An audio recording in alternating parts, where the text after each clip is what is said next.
Dianne Gubin, and today I'd like to talk about your market value. How do you know your market value? How much do you know about what you're worth in the marketplace today, and how can you find out? One of the very first leading questions that any company asks you is, how much do you want? If you apply online, that's one of the questions that you can't even submit your application unless you give your salary. If you're interviewing in person, it's one of the things that everybody says to you. So, how much were you making before? And how much do you want to make now? So part of it is, how do you approach that question of what's your market value to know what's a fair value for your services in the world today?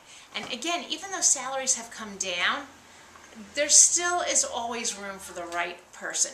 So let's talk about how you find this out. What should you do?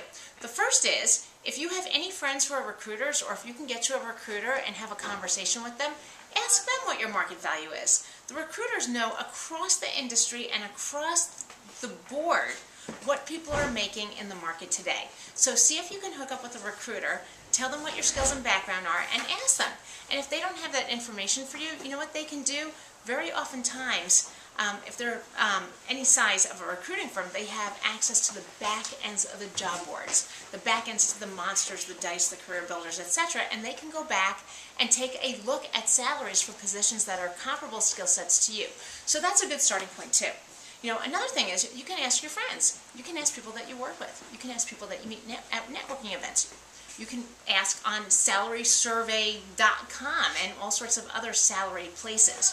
Whatever it is, the more information that you know for your market value, the better it is for you when you have to negotiate for your career. I'm Dianne Gubin. Thank you.